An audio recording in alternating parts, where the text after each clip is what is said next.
Journalist, if you are a trained journalist, you know what are the ethics of your profession.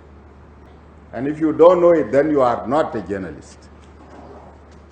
This is one. Number two, yes, in the course of your dissemination, the information that you pass must be credible, it must be reliable, must be responsible, and must be accurate. And be ready to account for it. And you must be ready to be accountable. You are very lucky none of you has been taken to the court up to now. Yes, I say you are very lucky because none of you has been taken to the court up to now. For your information. Brothers and sisters, there is need for you to know that South Sudan is a place where there is absolute freedom of journalism. Most of you here are young journalists. And I do excuse you simply because I believe that, yes, some of you might have been misled by the big boys. This is exactly the situation. Even me personally, I would have taken you, some of you, to the court when you refer to me as an arrogant minister. Yes. Huh? When you refer to me as an arrogant minister, it is a personal attack. And I can take you to the court and you will be made to compensate me a compensation that you will not be in a position to pay. And at the end of the day, people will say, we are, even though we are a third world country, we should not be turned into a test ground by the first world to come and test their principles which they have not accepted in their own countries. That is not acceptable. I faced the British ambassador on Friday.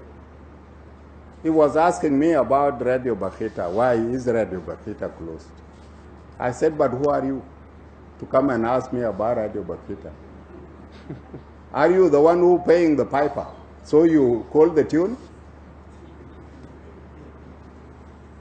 Unfortunately, to be frank with you, most of the media houses here are foreign funded.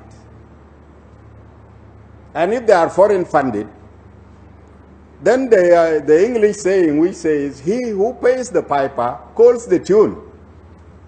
This is what is happening actually in South Sudan. Because the payer must do what the payer wants. This is the most unfortunate situation. Ya Jama, yes, we can be paid by anybody.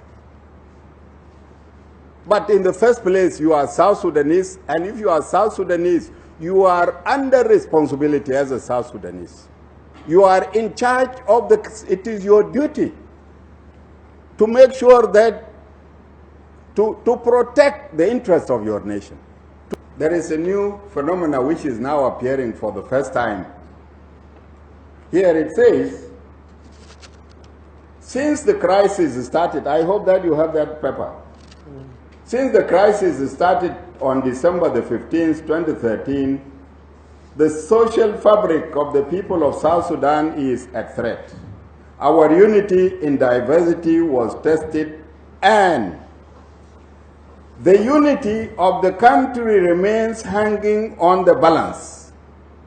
The unity of the country remains hanging on the balance. Ya Jama, is there any claim for a new nation or for secession? No. So that the unity of the country is at risk? There is no unity of the country which is at risk.